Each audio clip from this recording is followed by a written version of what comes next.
Hello, it's Friday the 11th of March and welcome to KBS World Radio's special roundtable on the 2022 presidential election. I'm your host, Jang-ho. South Korea has elected Yoon of the main opposition People Power Party as its next president in the country's tightest presidential race ever. Yoon claimed victory after beating out ruling Democratic Party candidate Lee Jae-myung by less than 1%. This follows months of mudslinging and scandals during the bitter election campaign, which has led to division among generation and gender lines. Now, in the wake of this result, Yoon, after having spent 27 years of his career as a prosecutor with no legislative experience, he will take office in May as the 20th president of the Republic of Korea. He will face an array of challenges, including the recovery from the coronavirus pandemic, soaring inflation and housing prices, the Democratic Party majority in the National Assembly, and rising threats from North Korea's nuclear weapons program. Now, during this special roundtable, we will delve into the outcomes of the election and what a Yoon presidency means for South Korea with a panel of esteemed expert guests. So without further ado, let's introduce them now. In the studio with us today first, we have our regular guest for our weekly segment, Korean Politics Digest, affiliate Professor Kim Byung from the Hankuk University of Foreign Studies. Professor, it's good to see you again. Wonderful to be here. Thank you. And on the other side of me, we have Dr. Bong Shik, a research fellow at the Yonsei University Institute for North Korean Studies. Dr. Bong, welcome. We're very pleased to be here. And we also have two guests joining us via video call today. First, we have a guest who was meant to be in the studio today, and that is another good friend of this show, Law Professor Kyung. She unfortunately was not able to come last minute because she has caught COVID-19 and is quarantining at home. But she has graciously said that she would tough it out and be on our panel via video today anyway. Professor Cho, hello. How are you feeling? Hello, good to see you. I'm feeling much better, thank you. Apologies, croaky voice in advance, but we'll get by. Yes, well, that's good to hear that you are doing okay. And thank you once again for joining us despite your situation. And also today we have joining us via video Karl Friedhoff, a fellow in public opinion and Asia policy at the Chicago Council on Global Affairs. And he's joining us from Incheon, I believe. Mr. Friedhoff, hello, and thank you for being on the show today. Thank you for the invitation. Okay, so let's get cracking. First, I thought we'd all get your overall thoughts and summaries of the election results first. Professor Kim, seeing as we heard your initial thoughts on our show yesterday, let's start with some of our other guests, perhaps one on video first. Professor Cho, what did you take away from the incredibly narrow margin of victory for Yoon Thursday morning, a less than 1 percentage point difference? Yeah, it was so much closer than anybody had expected. I think the takeaway from that is essentially that the general mood was definitely for a change of government. People simply didn't like the present government anymore, and they had no desire to see a successor of Moon administration. Now, the problem was that the candidate that the main opposition party, the Conservative Party, had put forward was not really to their liking, the people's liking. And so I think the final results really show the fact that, one, people wanted a change, but two, they didn't really like the candidate that was put forward as their alternative. And so the fact that Yoon failed to reflect the percentage of population who professed that they wanted a change, which was, I think, as high as 65% at one point last year. And even in the latest polls, it was something close to 55%. So if Yoon had managed to pick up all of those votes, then he would have still got well above 50%. But the fact that he didn't actually get there, and the difference between Yoon and Lee was so close, despite the fact that Yoon had merged with An Chol-soo's party, An Chol-soo, at the last minute, really reflects how close the race was, and the fact that neither candidate was really appealing to the voters. Right, I'm in that situation, as we said. Yoon did win out, though. Mr. Friedhoff, where do you think the election was won or lost?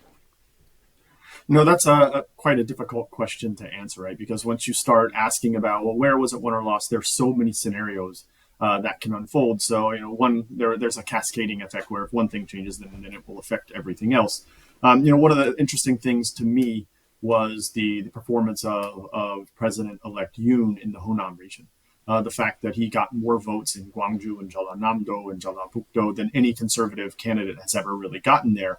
And, that makes me... There have been some of the early analysis saying that this is perhaps the beginning of a breakdown in regionalism. I don't think I would go that far, but the fact that he did outperform other candidates there, I find to be really interesting. Right, we did. The other part so, of this, just to clarify, Yoon did win in. Oh, no, sorry, Lee Jae-myung did win in those regions, but Yoon recorded about 10 to 15% vote, I believe, right?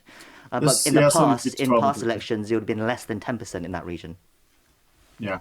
So I think his performance there, he picked up a lot of votes, was really important. The other part, I think, is the big question mark was how much did the On merger actually help Yoon? In early polling, when they were still talking about a merged candidate, when it was still hypothetical, if you looked at the voters when they removed An Chol-soo from this and just shown it as a three-way vote, the On voters didn't transfer over to Yoon at a 1-to-1 ratio. It was something like 35% went to Yoon for support, about 25% went to Lee Jae-myung for support, and then there was a big block of about 20 to 25% who said they had no preferred candidate. So I'm not quite convinced that the On merger did as much to help Yoon as we may think initially, but I'll be interested to see the data on that when it comes out. Dr. Bong, what are your takeaways from the election results? Well, I'd like to ask our listeners and you to engage in hypothetical, imaginative scenarios. What if the candidates were not Yoon Suk-yeol and Lee Jae-myung, but somebody else's, right? Without the Joguk scandal, appointment of Professor Joguk as the Minister of Justice, despite very harsh and critical public opinions, then there would not have been a political presidential candidate in Mr. Yoon Suk-yeol. And without the appointment of Madame Chumie as the successor of Joguk as a Minister of Justice, then the political appeal of the Yoon Suk-yeol would have been minor.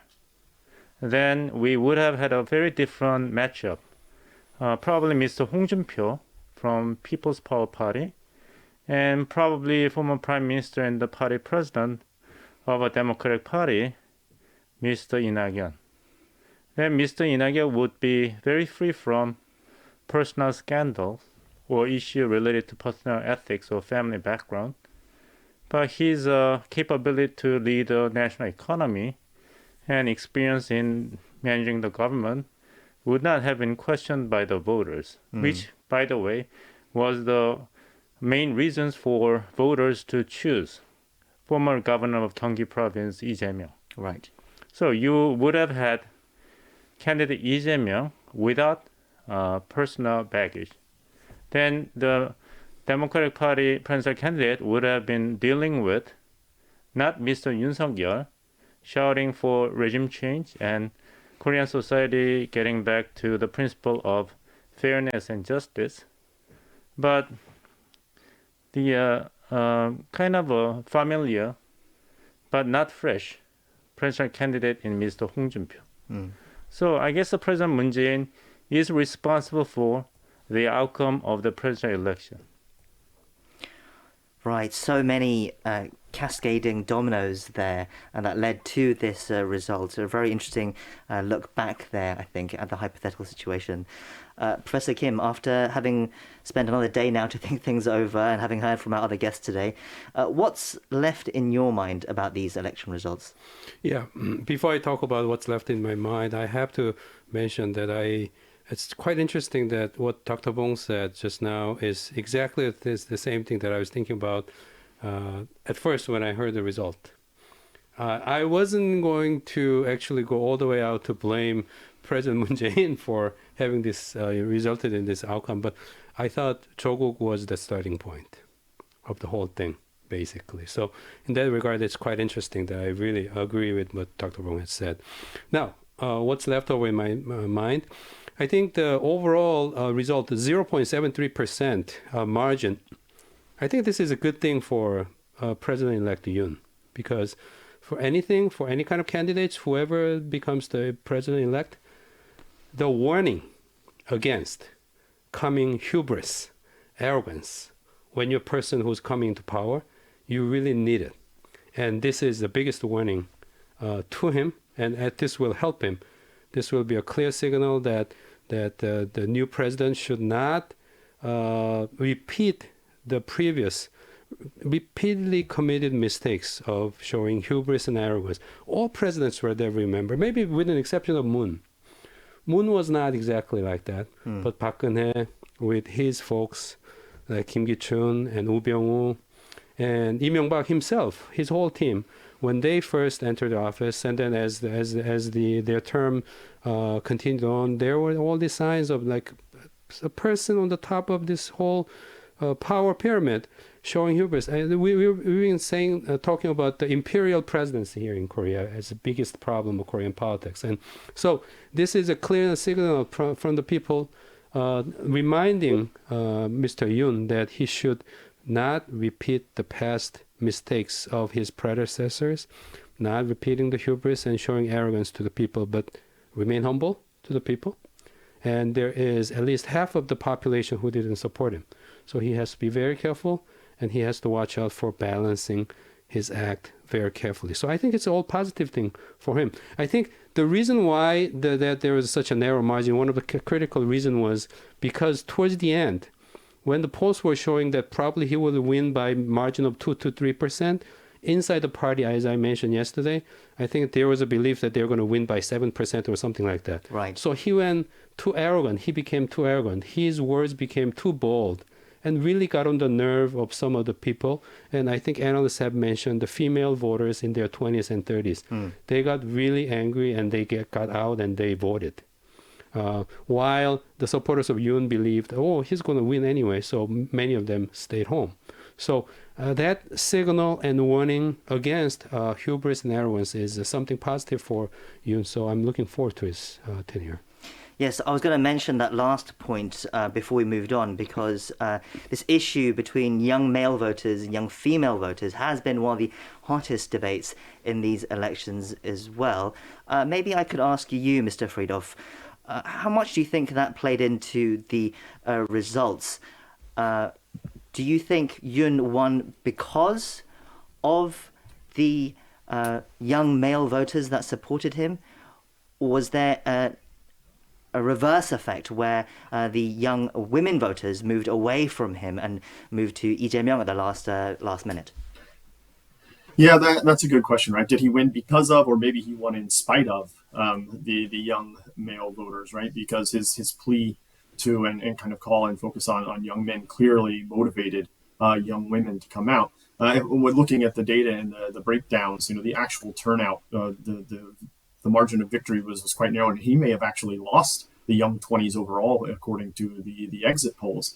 But it looks like, it's people in their 60s. The same story as it ever was for conservatives. The fact that the people in the 60s are essentially the largest voting bloc, and they went overwhelmingly for him. So there's always going to be power for conservatives kind of sitting there in the well, and they'll always be able to go back to that well and draw on older voters, because older voters turn out.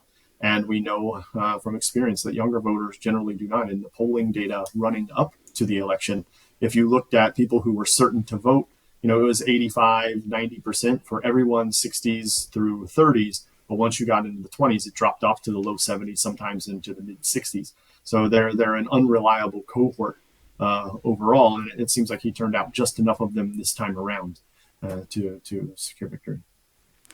Okay, well, the incredibly... Yes, Professor Cho? If I might add something there, Professor Kim mentioned the anger of young females, but I think it was also quite a certain amount of fear as well, fear and anger on the part of young female voters. the fact that Yoon promised to strengthen punishment for the crime of the false accusation, which is often used by offenders of sexual assault against their victims to essentially silence victims, that really put the fear in young females. And the fact that Yoon denied that there is a structural and systemic gender discrimination in Korean society, when all the data show us in clear evidence that there exists a great deal of structural and systemic discrimination. All of those things really went to motivate the young female voters. And despite the fact that they really didn't want to vote for Lee, I think many of them had intended to vote for third-party candidates. They did switch at the last minute. Right, and for Justice Party's Shin Sang-jung. Absolutely, and we can actually see that from the amount of money that she's raised since she lost the election results came out. And so that turnout certainly helped to narrow the margin of victory in Yoon's case, and the losing margin in Lee's case. Yes, as we said, the narrow margin will leave a lot to think about for both parties, I feel, the DP and the PPP, especially with the June local elections coming up as well. Let's leave the election results behind there now and look ahead to what this all means for the future of the country. Yoon is an unprecedented president for Korea, as he is the first to have no legislative experience, as I mentioned earlier, having been a prosecutor his entire career.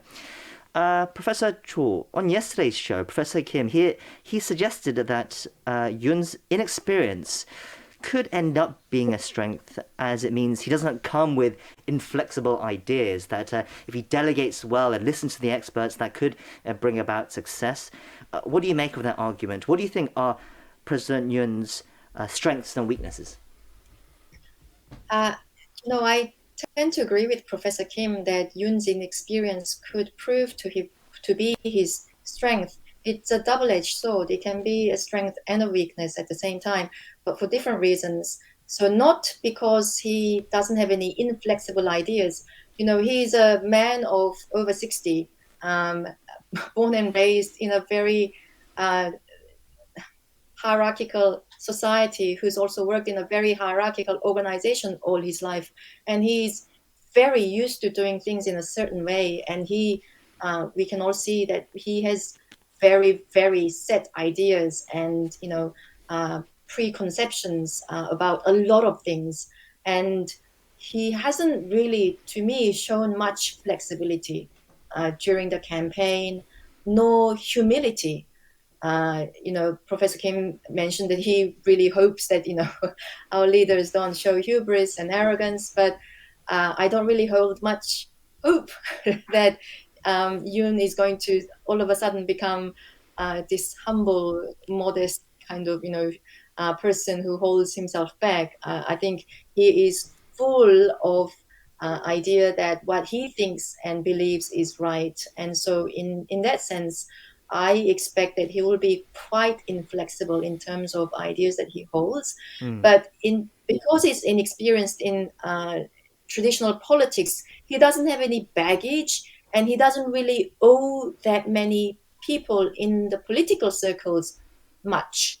He may owe things to other people, and he may certainly promote other organizations, but he's not, in one clique or another, or in one faction or another in the Yeol politics. And so in that sense, he can be much more free in terms of his choices and decisions, even within his own party, because he hasn't really been a die-hard party member. He's only joined it 8 months ago. So that's one, that can count as a strength in that sense. But to me, it's certainly complete weakness, because he is inexperienced in negotiation, mediation, the very basics of politics, which is all about compromise. I'm not really sure he's very good at it. And so I think he's going to really be butting his head against a lot of hard walls. Professor Kim, let me turn to you for a response. Yeah, indeed, it's a real concern. His organizational experience, his professional experience, extremely hierarchical organization. So I even went out all the way saying that he doesn't really have a managerial experience of our time. I mean, if you run hierarchical organization, everything is top down. It's not managerial skills. You just tell your subject what to do, and they just do it. So there's nothing special about it. So in that sense, he didn't have any other job before, and he spent entire career in prosecutor's office. That's a big liability. So he really should check all his perceptions, preconditions, preconceptions, whatever at the door. And he has to remain extremely humble. Now, Professor Cho has made a bold prediction that President-elect Yoon will come in with lots of strong beliefs and everything. I really hope that's not going to be the case. In that case, it's going to be a real disaster. And I don't necessarily believe that Professor Cho's belief has sufficient foundation for us to take side with at this point. I don't think we have evidence. In my own view, during the campaign process, I've seen him changing his mind, taking some steps back and in some of the positions. So I'd like to be much more hopeful than making bold prediction like Professor Cho did, that he'll come in with lots of fixed ideas. Dr. Bong, that's part of the problem, isn't it? The reason why I made those predictions is because human beings don't change much. And particularly in stressful situations and difficult situations, we revert to our base, our mean. Right. And for a president, all the decisions that they have to make, all presidents have to make, are difficult and tough ones. And so, I also hope that Yoon will prove to be flexible and wise and humble. But it's so much easier to go back to the mean, to what you know. And so this is why I made a prediction. It's interesting that Professor Kim is the perhaps optimist and Professor Cho might be the pessimist here in this scenario.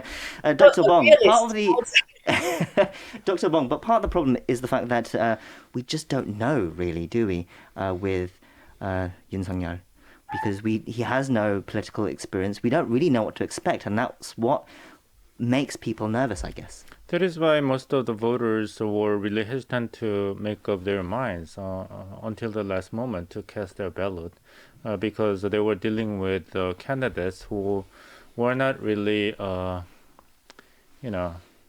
very sufficient in terms of having the capacity to persuade the voters to put trust in their presidency if they're going to take one of them is going to take the office.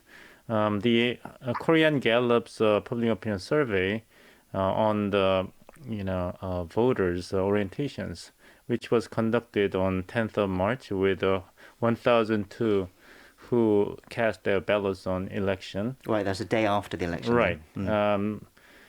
But they were really, many of them were really concerned about the moral, qualification of the president, the next president in South Korea, because in response to the question to the voters who did not vote for Lee Jae-myung, the top three reasons were about his personal track record and personality, family histories, past crime records, untrustworthy, tendency to lie.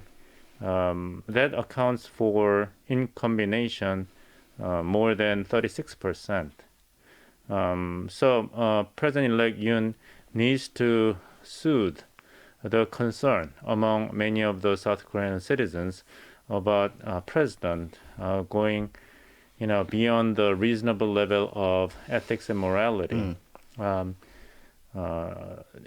Despite the temptation that the president would love to justify whatever he decides in the name of national interest, but majority of Koreans do care about morality, ethics, and principles. On the other hand, President-elect Yoon also needs to pay very careful and serious attention about the concern that he is perceived by many voters lacking experience and managerial capacity to lead the country. He was mainly elected by the desire for a majority of the voters who so eager to see the leadership change. Right. So he needs to prove his track record. And so let's think about this. We can't really make any generalization whether inexperience would be so deadly or not, because President Barack Obama of the United States was inexperienced. He didn't even finish the first term as a senator. And Bill Clinton served as a governor of the Arkansas. I think when we think of perhaps inexperienced leaders in the West, on one hand, we perhaps could have Donald Trump on one hand. On the other hand, we could have someone like the Ukrainian leader at the moment, Zelensky. He has become a national hero, basically, even though he was a comedian before. Right. Mr. And Friedhoff. another one that two people I'd like to mention here is the U.S. President George W. Bush. He had a strong track record as a governor of Texas and a very strong personal beliefs and values. And you look what happened for 8 years under his presidency. And we also had the Lee Myung-bak, who was a master of wheeling and dealing and the compromises that Professor Joe mentioned. But look what we had. Mr. Friedhoff, as I said, you can make various comparisons with leaders in the West. Does inexperience necessarily mean bad? Yeah, the inexperience factor, I think it's going to really show up when he has to deal with the National Assembly. Right, so he's coming in for the next 2 years. He's going to be dealing with an opposition party that is in a supermajority, and I am not optimistic that the opposition is going to be in the mood to play nice. He's going to have to. If he has a legislative priority, I haven't really heard about it. It hasn't been talked about that much. But if he's going to start trying to pass laws and move on those priorities, he's going to have a very difficult time. We heard in his victory speech that he was going to call for national unity, but I don't get the sense that there's really a mood in the country for national unity. In the polling before the election, the Healing Society, kind of bringing the country together, ranked very low in priorities for potential voters. And maybe that's because you're in the midst of an election, and maybe it's since come up. But what's going to happen once he's faced with a legislative body that begins to use its investigation powers, right, to not only dig into the people he wants to appoint as ministers, and obviously he can appoint those ministers without National Assembly approval, but I believe they still have to have hearings in general. So if they're going to start digging into that, how's he going to react when they are not willing to advance anything and perhaps investigate his family and some of those scandals? I think there's going to be a temptation. I think, as has been mentioned here, he may revert to type and start to call on his prosecutorial experience as well as his connections there, in which case, I think that could be potentially troubling. And so that would all, I think, stem in ways from a lack of experience. Just for a moment, I want to touch on Dr. Bong's comment on the morality piece. That's something that I had been following as well, and I think it is really important. I think it was a poll from Korea Research in mid-February. They did a big series of questions, not only on the morality part, but also on issue leadership. And what it came down to is, across the board on almost all issues, Lee Jae-myung was seen as either just as competent or far more competent than Yoon to handle those issues. And that was, whether it was diplomatic affairs, whether it was real estate, economic growth, it was very close or a significant lead. But on morality, he was far behind on that. So something like, I think Dr. Bong's number also showed up in this other poll, something like, when they asked who was more moral, something like 36% cited Lee Jae-myung, and everyone else thought that Yoon had the better moral. So I think that was also an important factor in what turned a lot of people off of Lee Jae-myung. Professor Kim, we've mentioned there that concerns over how Yoon Suk-yeol will wield his power, especially when it comes to the prosecution. And you mentioned this yesterday as well, whether he will use it in a political manner, retaliating against opponents, or protecting his associates, as Professor Cho has put it, reverting to type.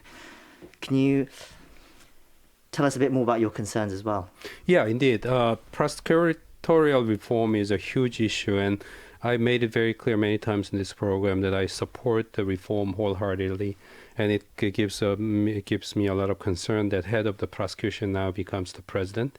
and that issue is going maybe not only put in the back burner, but also his prosecutorial friends and fellows and colleagues may actually come to the front lines and yielding a lot of power. That really concerns me in my mind, indeed. So I really hope that's not going to happen. Now, like he will have to rise above his lifelong career as a prosecutor.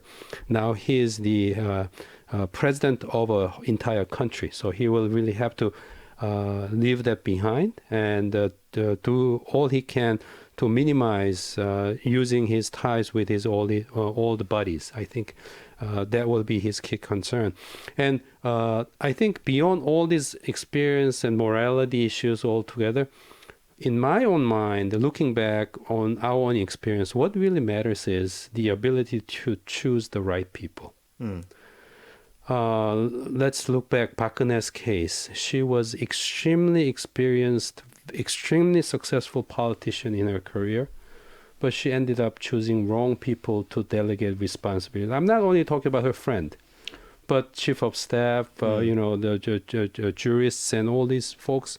She made a gross mistake of choosing wrong people.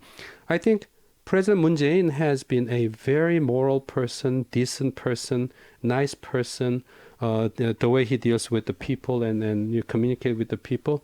But I think he made a very, very bad mistakes in choosing wrong people who are only interested in their own self-promotion. And I think looking back, Park Geun-hye and Moon Jae-in's experience, what really matters for president is the ability to choose right people who will be loyal, who will not be engaged in maximizing their own personal power and promoting their own personal interests, political careers, and so on. So that's something we cannot make a judgment of based on the previous experience or history. My question would be, if you don't have the experience, how can you know which people are the right people to choose? That's true. But the thing is, experience, Moon Jae-in ran a presidential office. Nomuhyun, what more experience do we need to make someone as good as Moon Jae-in to be a good president? But he still made wrong choices of hiring wrong people. Park Geun-hye was, as I said, she, her political career, there's no match. But she still chose wrong people. So I don't think there's any reference textbook case we can rely on for choosing right people. It's something that's that we don't have much understanding of in terms of who will be good or who will be bad before the facts. Professor Cho. I absolutely agree with Professor Kim in that probably the most difficult and important thing that the president has to do is to choose the right people for the right positions. And I also agree with Professor Kim that Moon has made really big mistakes in that area, particularly when it came to Yoon, also President-elect Yoon, rather, because this is what I read coming from people close to President Moon, saying that he was so impressed by what Yoon professed to stand for himself back in 2013 when he was giving testimony in the National Assembly, saying, "I'm not loyal to any person," meaning that he's not going to be a lackey of anybody, just doing their bidding. But what we didn't know then was that he was simply loyal to the organization of the prosecution office, right? But Moon basically took Yoon as this warrior of justice, who is going to die by the sword of justice. And so just based on that impression and not really inquiring into what kind of person he is, what philosophy he has, what beliefs he actually holds, he really just appointed him to the office of prosecutor general, and not really conducting a deep inquiry into the kind of person that he is. And even in the confirmation hearing in the National Assembly, all the Progressive Party Assembly people were just so busy defending all the glaring omissions and faults that Yoon had with him. And so we saw that time and again in terms of appointments that Moon administration made in very important key offices. And so in this way, this is, I think, a really big flow in Korean politics. It's natural that you want to appoint people that you know well, simply because you think you can trust those people. It's not as if you're going to have a public recruitment drive, right? Especially for things like Right. Supreme Court justices, whatever. But I don't really see that changing with Yoon. So all he knows, his buddy is in the prosecution office, and so when it comes to important, offices. Well, sure. We'll see, how and who he picks eventually. Personnel is important, of course. But Dr. Won, it's going to be hard to him to wield his power in the National Assembly anyway, right? As Mr. Friedhoff has mentioned, the Democratic Party, now the opposition party, they hold a supermajority in Parliament, while President Yoon has promised unity. That's going to be difficult, isn't it? Well, yes and no. We have to wait and see the result of the local election, which will be held on June 1st, electing, mayors, governors, all the important positions. Then there's going to be another mandate expressed by the constituents of South Korean politics. So depending upon the result, then the presidency of Yoon Suk-yeol will take a different shape and form in response to the result. So we can't really make any solid prediction at this point because politics is a live animal, as we have witnessed, as the razor-thin margin of victory. Sure. So it constantly evolves. It's like a shark, like Woody Allen says of the marriage, whether it has to move constantly or it dies. So I hope that President Yoon Suk-yeol will be wise enough to be able to learn and make adjustment as move along. It's like a modeling through. And one advantage he has is that he does not owe anything to the party, as all the other commentators already mentioned. Sure. And second thing is that he can share the blames and responsibilities for any stalemate or lack of progress with Mr. An Chul-soo in the spirit of the joint government for harmony and unity. If An Chul-soo is going to be the prime minister, then if things go wrong, then hey, it's the prime minister's job, right? And it doesn't look right, considering the dominance of Democratic Party in the National Assembly. Then,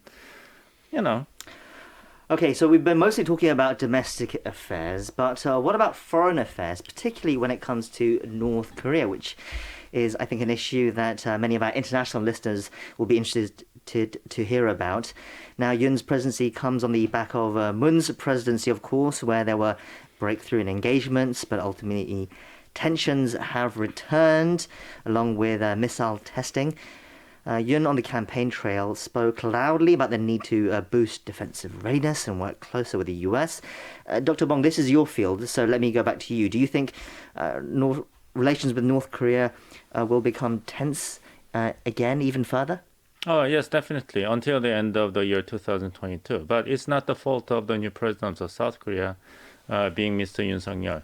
If I were the new president of South Korea, then North Korea would have continue the provocations, the escalation. If you were yourself, anybody, if you or Shim Sang-jung, you name anybody. I mean, let's just keep same president for another 5 years, right? Moon Jae-in. It's a North Korea's playbook, which was announced already in the Eighth Party Congress in January 2021 in the name of strengthening national military capability to develop all sorts of the weapon systems, hypersonic missiles, cruise missiles, SLBMs, nuclear propelled submarines, Byung policy, you name it.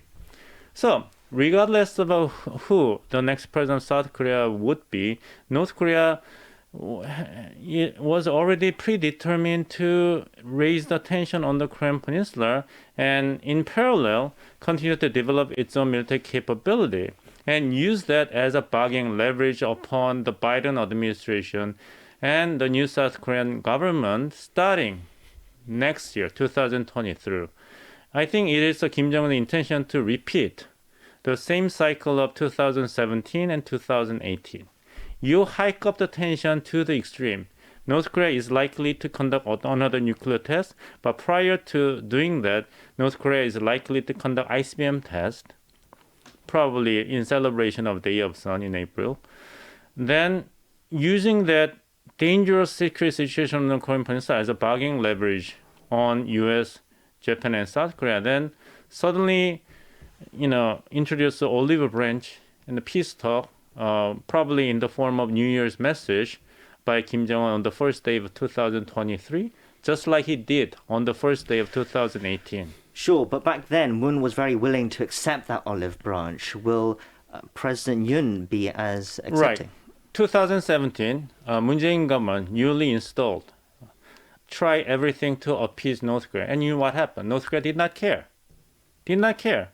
So whatever is happening in South Korea, whoever the South Korean president is, do not really matter in terms of making impact on North Korea's strategic determination and plan.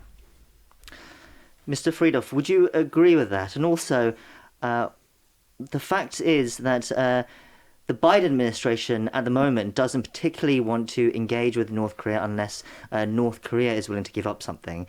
And that falls better in line with perhaps the Yoon administration now. Do you think that could at least help the situation between South Korea and the US form a better team together? Yeah, under the Yoon administration, I do expect some of the alliance management to smooth out, and so and part of that's going to be down to the team that he's brought in. Right, a lot of his team is very well known in Washington, whether it's Kim Sung-han, who's probably going to be the next national security advisor. Rumors about who might be the next foreign minister, such as someone like Park Jin, and then there's also the players like Cho Tae-yong that are also going to be involved in the administration. So all of those people have good reputations in Washington. They all have been big vocal advocates of the alliance, and so I expect a lot of the alliance management to smooth out. But when it comes to North Korea, I think Dr. Bong is exactly right. North Korea is not necessarily doing these things to get to attract attention, or that's the things that always comes up.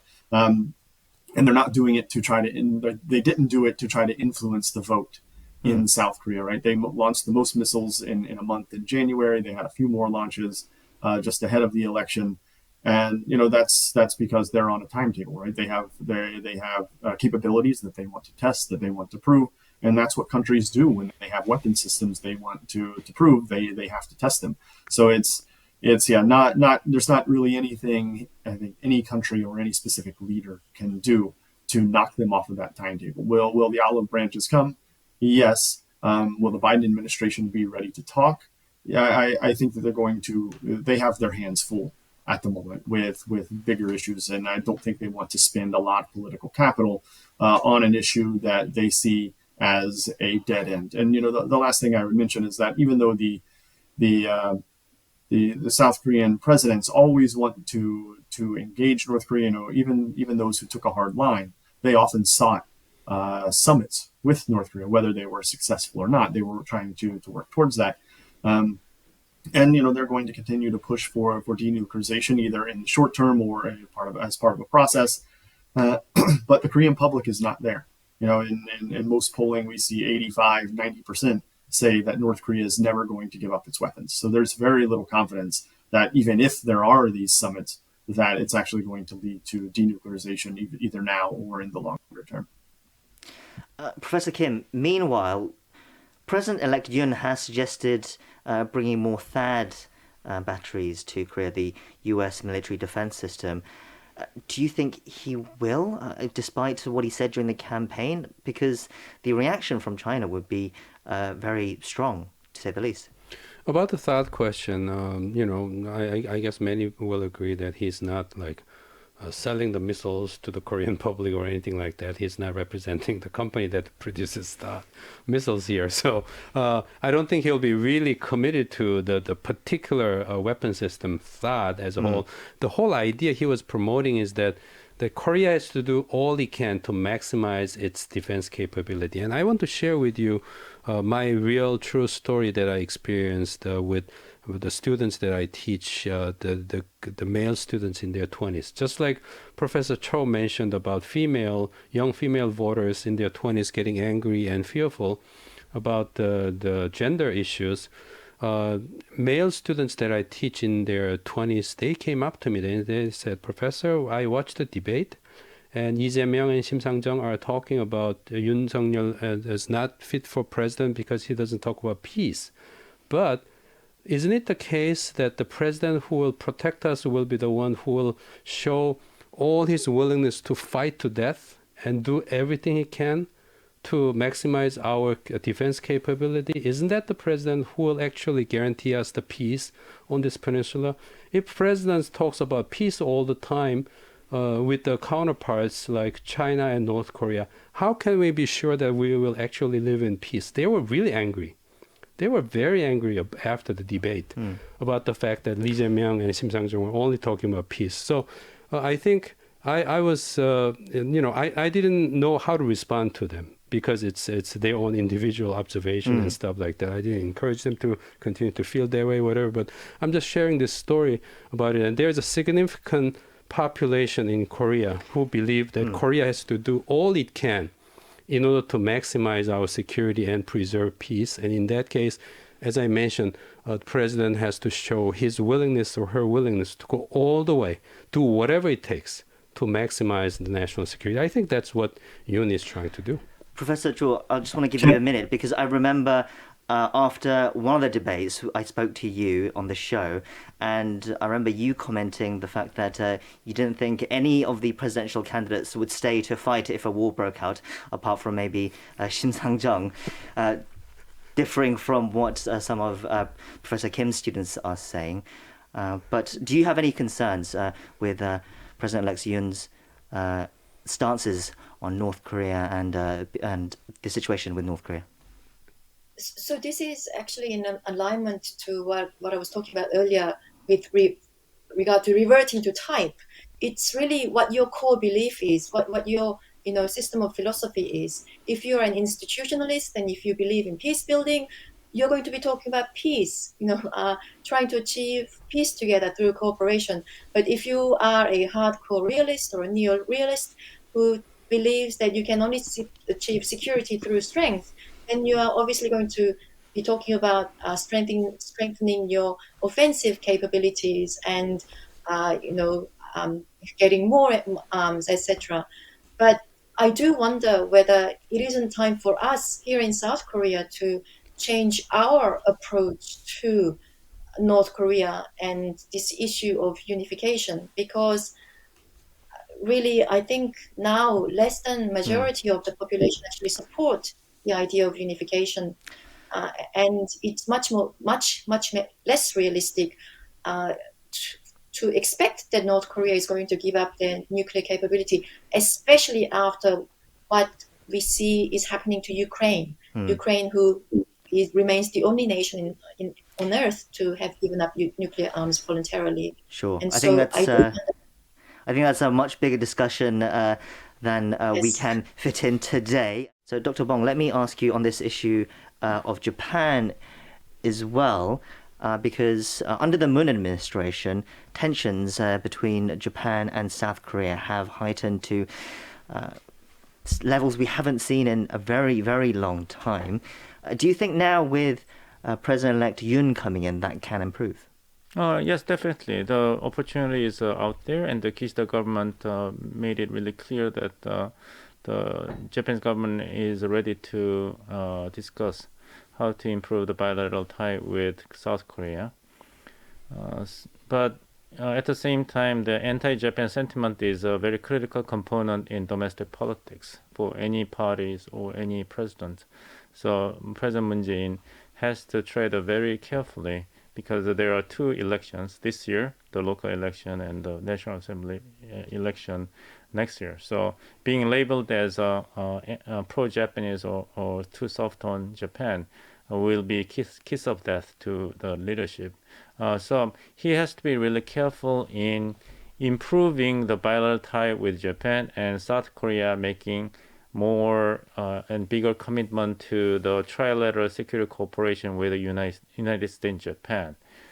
So I'm all for improving tie with Japan, but I would like to caution that there must be right method to achieving that goal. Sadly, we are also running out of time, so we have to look to try and wrap things up. Let me get all of your final thoughts before we go, and perhaps we can frame it in a particular way as well, especially as all four of our guests are esteemed experts in their field. What advice would you give to the new president? Dr. Bong, let me start with you, especially when it comes to dealing with North Korea. Not just regard to North Korea, but his leadership in general.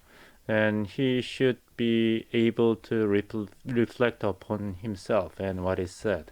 I think President-elect Yoon has the sufficient capability to make changes and adjustment, and the courage and wisdom to admit when he is not right.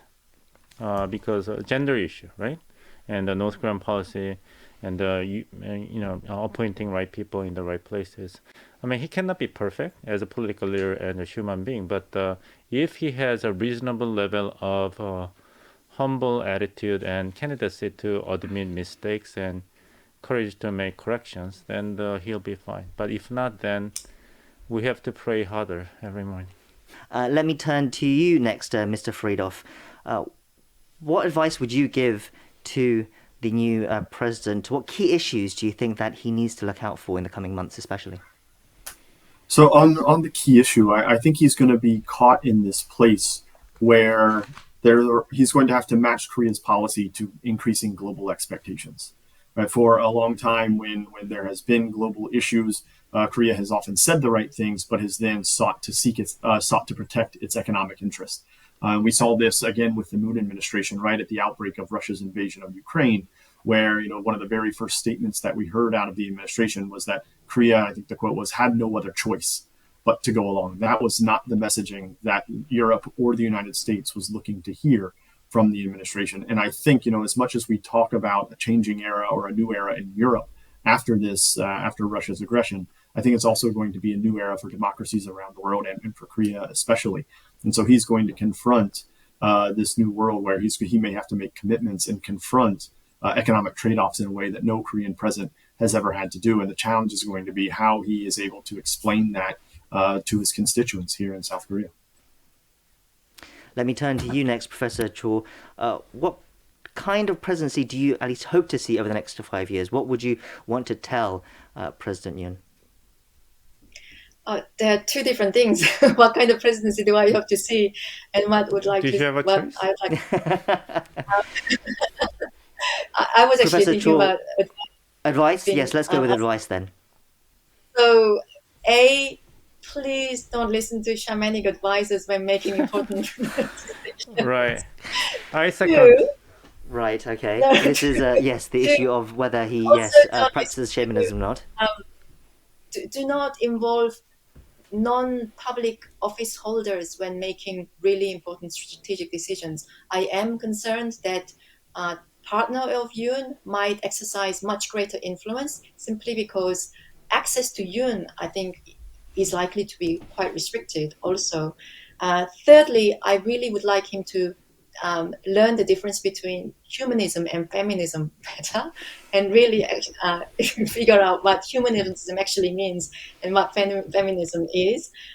Take some introductory economics lessons and don't just rely on 30-year-old economic theories that you might have read in your youth. Those are my advice. Right. Okay. So very specific advice indeed. Professor Kim, we'll give you the last word. Thanks. I was talking to my American friends and Japanese friends this morning about the election, and what they mentioned was that they are basically very envious of Korean politics. Despite all the disgusts and hatred and self-hates and everything that's going on inside Korea by Korean people about our own politics, my American friends and Japanese friends were very envious of Korean democracy, which they believe is very dynamic. change of the ruling party after 5 years. They thought every 10 years was the rule here in Korea, but now it's after 5 years. In the eyes of my Japanese friends, it's an extremely dynamic, vibrant democracy. In the eyes of my American friend, he couldn't believe the margin, 0.73 point. With that, there was no civil war, there was no call for recount. In the eyes of my American friends, this is extremely mature and stable democracy. So there's a lot of things that we should be proud of. And so with that in mind, as long as this novice, President-elect Yoon, comes in with all these ideas that we mentioned in this program before, throughout the program, humility and openness, he has a chance to become successful and to make our democracy even stronger going forward. Well, we're going to end it there. It's been a fascinating discussion, to say the least. I'd like to thank our panelists in the studio, Professor Kim Byung-ju and Dr. Shik. It's been a pleasure. Thank you also to Professor Suhryung and Mr. Karl Friedhoff for connecting with us via video. And I'd like to thank our listeners as well for staying with us. Our regular show, Korea 24, will be back on Monday, so do join us then to continue to get your daily dose of news and analysis from Korea. Until then, I hope you have a great weekend. I've been your host, Kwon, and thank you for listening. Goodbye.